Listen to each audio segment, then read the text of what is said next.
Primeiro, então, Flávio, como o próprio tema, né, da live já diz, o que eu queria saber, na verdade, é que já temos um déficit previdenciário esperado aí de 19 bilhões de reais, né, para esse ano.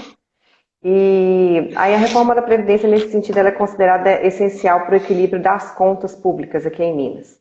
E aí eu queria já, primeiro, começar fazendo essa pergunta. Como que a reforma da Previdência vai ajudar as finanças do Estado?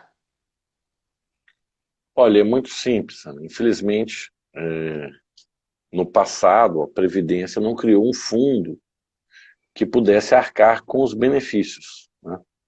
Então, na verdade, aqueles que estão contribuindo, em tese, pagariam pelos que estão inativos.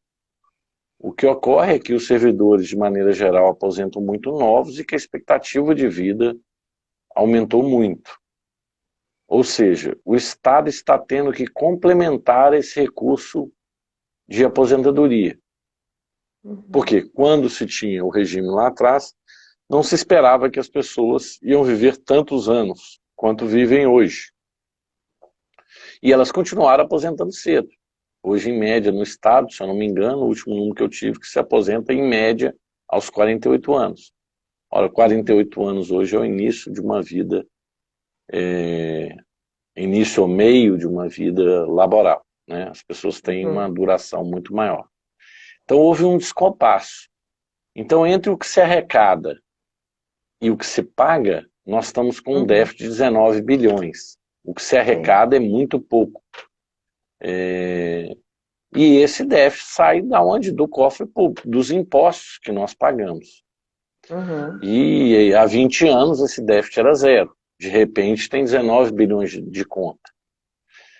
E não é só os 19 bilhões desse ano. O problema desse déficit é que ele cresce todo ano. Então, uhum, esse ano são 19 bilhões, no ano que vem serão 20, no outro serão 21. Pois as pessoas continuam aposentando e estão uhum, vivendo mais. Então, o déficit aumenta ano após ano. Então, o uhum, problema é que tem que ser endereçado. Por quê? Porque em breve o Estado não vai ter recursos para pagar aqueles inativos. Como nós já estamos vendo hoje, o Estado de Minas Gerais já está parcelando pagamentos, né? O governo Zema sim, vem fazendo um esforço muito grande para colocar em dia, mas ainda existe um atraso no pagamento dos funcionários públicos.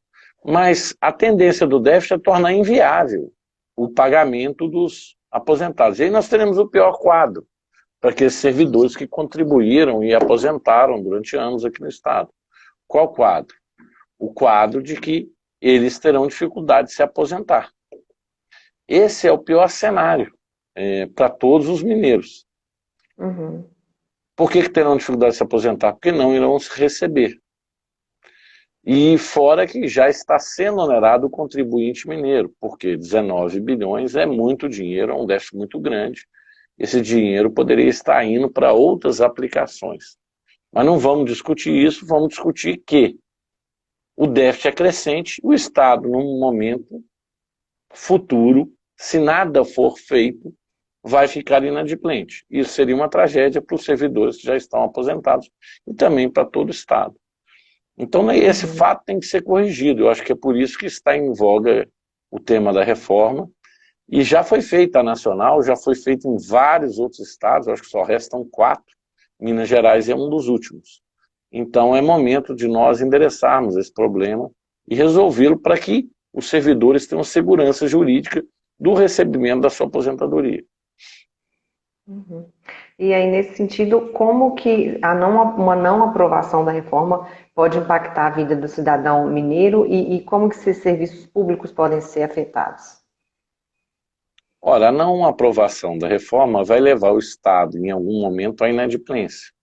E aí, ao inadimplir, ele não vai pagar os servidores aposentados e os servidores da ativa. Isso, com certeza, vai afetar a qualidade dos serviços públicos, né? Porque os servidores, com certeza, não vão trabalhar sem receber. Então, esse é o Uhum, grande problema que nós temos aí diante da sociedade. Ou seja, nós temos uma solução que é sem traumas, que é fazendo uma reforma, alongando o tempo para a aposentadoria e aumentando um pouco a contribuição dos servidores. Desta maneira, haveria estabilização do déficit e o Estado poderia tratar o déficit que existe hoje. Não é que não vai haver os 19 bi de déficit hoje, vai haver os 19 bi em qualquer reforma. É limitar o crescimento do déficit, para que ele se torne financiável. Entendi. E outro ponto que tem sido discutido aí é a respeito dos investimentos no Estado. Eles já falam sobre uma possível desindustrialização, né, nesse caso de não aprovação da reforma, e isso porque aí Minas Gerais pode deixar de investir em obras, infraestrutura, segurança e deixar de atrair empresas ou até fazer com que empresas vão embora de Minas Gerais, né? E aí como que o senhor avalia essa possibilidade? O quadro, à medida que o Estado perde a capacidade de investir, ele vai perdendo a infraestrutura constituída. E ao fazê-lo, ele perde a capacidade de atrair investimentos, né? Esse já é o quadro de Minas Gerais hoje, né? Minas Gerais vem passando por anos muito difíceis, né? E como é que você vai pagar a conta crescente do custo do Estado se você não atrai empresas que paguem impostos, né? Então fica um círculo negativo, né? Vicioso, que se autoalimenta. Você não pode investir em infraestrutura porque você não tem dinheiro. Ao não investir, você não arrecada porque você não atrai. E assim, consequentemente. Por que esse hoje é uma ameaça? Porque caso não haja a reforma da Previdência, já se sabe que o Estado ficará inadimplente. E que empresa vai fazer investimento nesse momento num Estado que amanhã pode não ter os serviços públicos básicos funcionando, porque os funcionários podem não estar recebendo, estarão em greve, né? Preferem ir para estados que vão ter essa situação estabilizada e não vão oferecer risco à atividade básica dos negócios. Entendi. E aí o senhor falou sobre outros estados. Existe algum modelo de outro estado do país que possa ser replicado aqui em Minas com chance de sucesso? Eu não aprofundei nenhuma reforma de outros estados, mas acredito que a maioria delas é muito similar, com alongamento do prazo para a aposentadoria, ou seja, se aposenta mais tarde, e com aumento de contribuição. É caso que tem estados com situação melhor que a nossa, que não, talvez precisem de ajustes menores, mas tem estados também com a mesma dificuldade de Minas Gerais. Eu diria que os estados tradicionais são os que estão em maior dificuldade, porque já tem um corpo funcional grande há muitos anos. Estados que cresceram recentemente, inclusive de população e também de economia, têm um déficit menor, porque não tem ainda um grande volume de servidores aposentados, que infelizmente é o caso de Minas Gerais, que já é um estado rico, entre aspas, há muitos anos na nossa federação. Entendi. E agora já são praticamente 2 semanas, né, que a Assembleia retomou os trabalhos e o projeto não teve mais nenhum andamento. E aí o que eu queria saber é se na sua avaliação esse projeto pode atrasar ainda mais e quais seriam possíveis impactos desse atraso. Eu acredito que os deputados, sob a liderança do deputado Agostinho, estão cientes da importância e da relevância desse projeto, estão tentando discutir dentro da Assembleia, o processo de discussão é natural do parlamento, e todos têm ciência do senso de urgência e da necessidade para o Estado.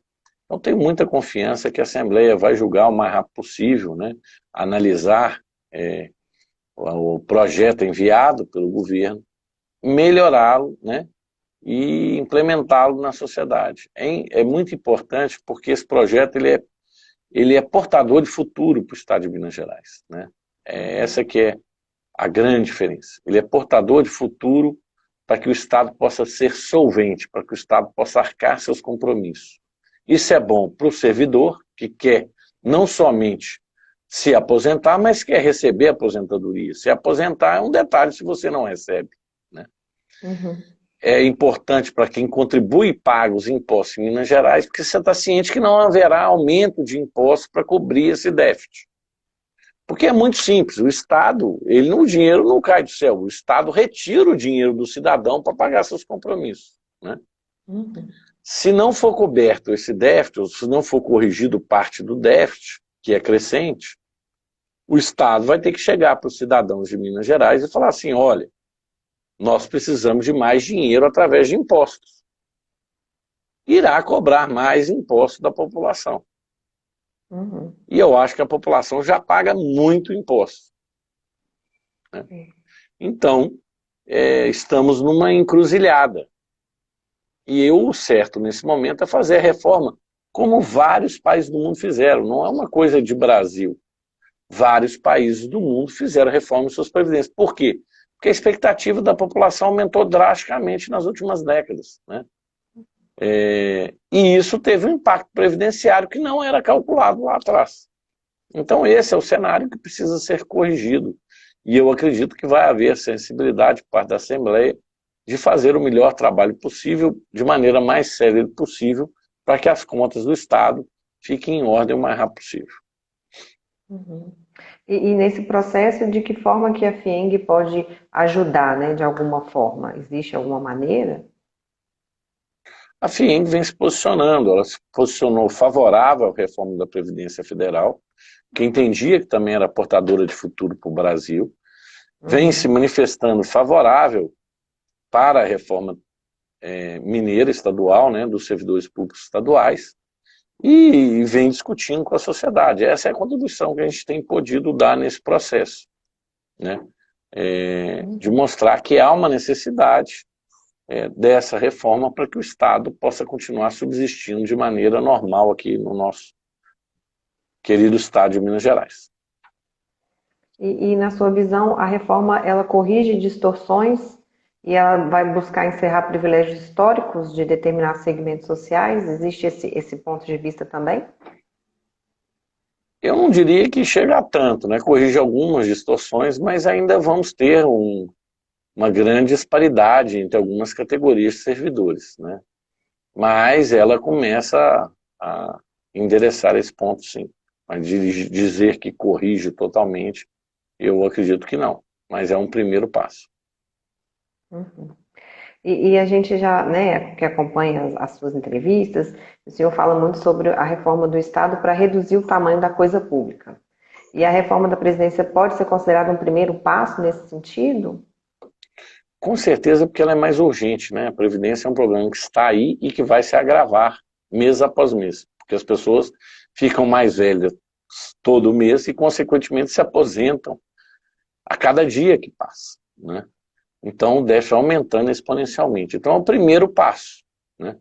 Se você reduz o contingente de pessoas que se aposentarão nos próximos anos, você acaba tendo um Estado mais enxuto, porque você não vai ter necessidade de contratar.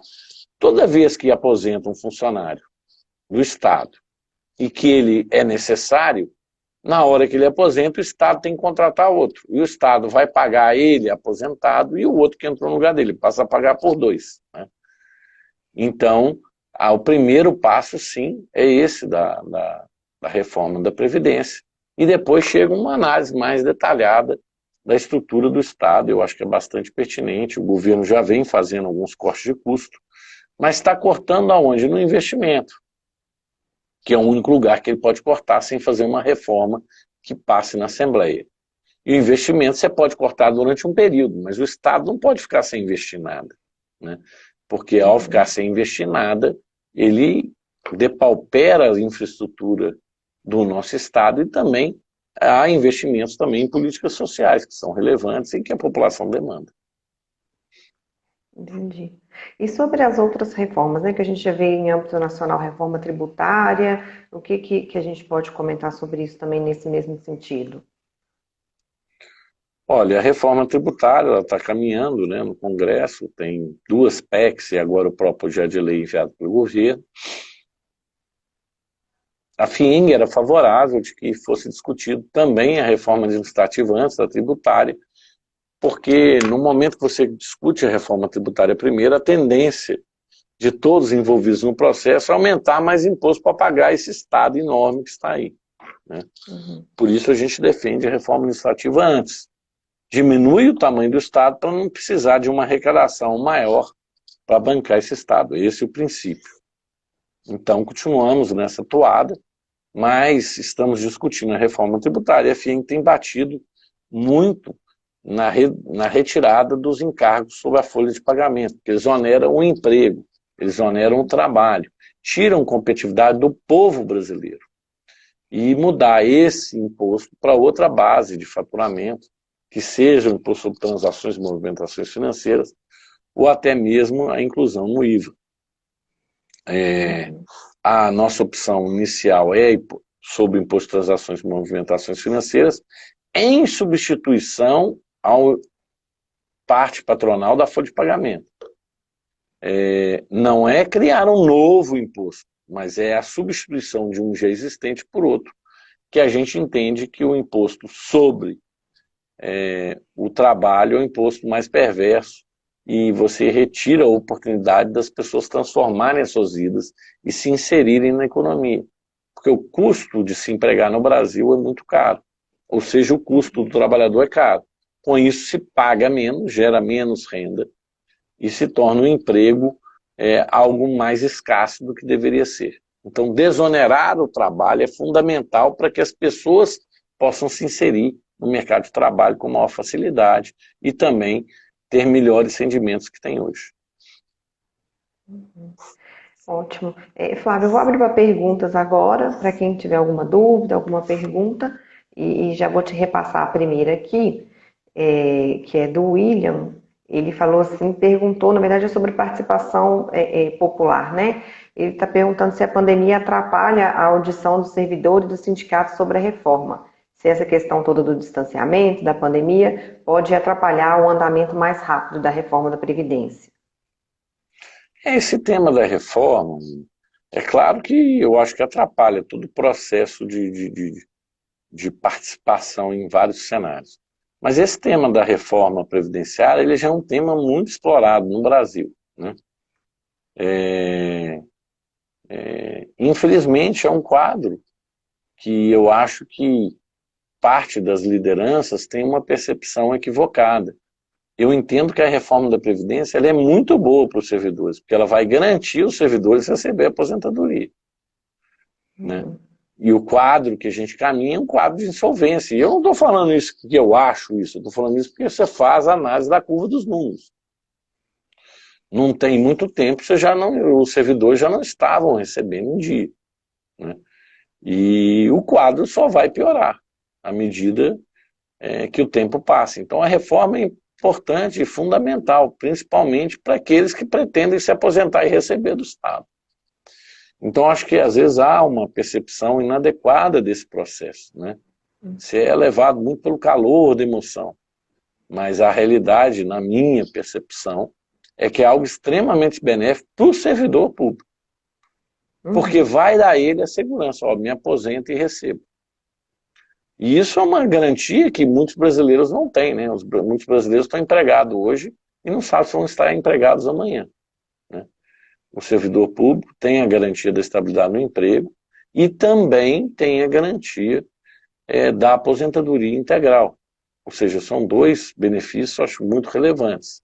O que está se discutindo é alongando o prazo que ele tem que permanecer no Estado para se aposentar, né? Coisa que o brasileiro já faz, né? A regra do brasileiro normal hoje é se aposentar, se for homem, aos 65 anos de idade, enquanto no Estado se permite aposentadorias aí aos 46, 47. É uma situação injusta com a população, na minha leitura.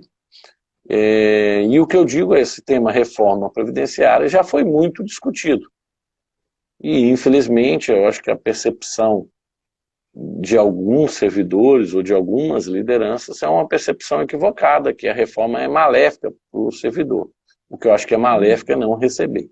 E é o quadro que, infelizmente, nós estamos caminhando para ele.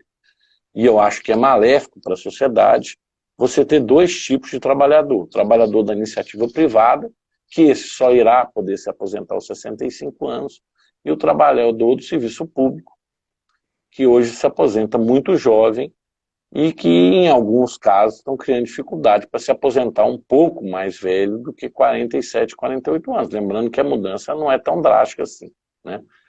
Então, eu acredito que esse é um processo que já vem sendo debatido, há muitos anos se arrasta essa reforma, né? E eu não vejo que no caso da pandemia vai haver algum prejuízo, mesmo porque a Assembleia já dilatou o prazo e o projeto está atrasado justamente para dar espaço para que essas lideranças se manifestem. Entendi. Ótimo. Tem mais uma pergunta aqui, perguntando a sua opinião sobre essa ideia de que o servidor pode acabar financiando o déficit da Previdência em Minas Gerais. Olha, o sistema da Previdência, o servidor deveria financiar ele inteiro, não somente o déficit, né? Ele não vai financiar o déficit, não tem condição, o déficit é muito grande. Em tese, o sistema de previdência deveria ser fechado. Ora, é uma contribuição que o Estado entraria com um pedaço e o servidor com outro, né? A realidade é que hoje o volume do déficit é crescente e, de fato, claro, aumentando a contribuição, o servidor irá contribuir com um pouco mais do que ele já contribui hoje, o que eu acredito que é natural. Lembrando que o déficit na previdência privada, embora exista no Brasil, ele é muito menor que na previdência pública. Por quê? Porque as aposentadorias pagas na iniciativa privada são muito menores, né? Eu acho que essa aí é a grande diferença, né? As aposentadorias pagas pelo serviço do público são muito maiores. E essa questão do servidor público, eu acho que é uma questão que tem que ser discutida com toda a sociedade. Eu não acredito no modelo de serviço público que está aí vigente no Brasil, em que o bom servidor público não é premiado, né? Eu acredito na meritocracia, que o bom servidor público deveria ser premiado. E aquele que não desempenha adequadamente não deveria permanecer na função. Como acontece na iniciativa privada e como acontece em muitos serviços públicos no mundo inteiro, né? Algumas carreiras são protegidas, mas são só carreiras de Estado, né? Juízes que não têm que estar expostos a mudanças políticas. No Brasil se institucionou carreiras de Estado, viraram todas, porque todas têm estabilidade. E isso inibe a produtividade, inibe o reconhecimento daqueles funcionários que desempenham um excelente trabalho. Então eu defendo uma valorização do servidor público, uma valorização daquele que desempenha além daquilo que é previsto nas suas funções. Entendi. Bom, o nosso tempo se encerrou, Flávio. Eu queria muito agradecer a sua participação. Esse foi o Flávio Rosco, presidente da FIENG. A gente conversou aqui um pouquinho sobre reforma da Previdência. Quem estiver aí acompanhando, tiver mais interesse, quiser saber mais informações, a gente está com uma landing page, juntosporminas.com.br. Lá dentro nós temos uma aba só sobre as reformas. Você pode acessar, tem uma série de matérias especiais lá, com mais detalhes e acompanhando também todo o passo a passo desse projeto que está tramitando aí. Eu queria agradecer, Flávio, muito obrigada. Eu que agradeço, Ana, agradeço aí aos ouvintes, né, que participaram da nossa live, e quero dizer que tenho grandes expectativas para o nosso estado no futuro próximo. Acredito que Minas Gerais vai sair desse momento difícil, com a união de todos, com cada um fazendo a sua parte, fazendo a diferença. Quero dizer que quero falar da qualidade do servidor público mineiro. O servidor público mineiro é muito qualificado, né, dos mais qualificados do Brasil, e desempenha, na sua maioria, um excepcional trabalho e merece o nosso reconhecimento. Mas a reforma é necessária e ela é para o bem do servidor público, que nós queremos um Estado adimplente que possa arcar com seus compromissos, sem onerar ainda mais a população com tributos. Tá ótimo. Agradeço de novo, Flávio, pela sua participação, pela disponibilidade, e também vocês podem acompanhar o Diário do Comércio e a FIENG nas redes sociais também. Muito obrigada, boa tarde a todos. Muito obrigado.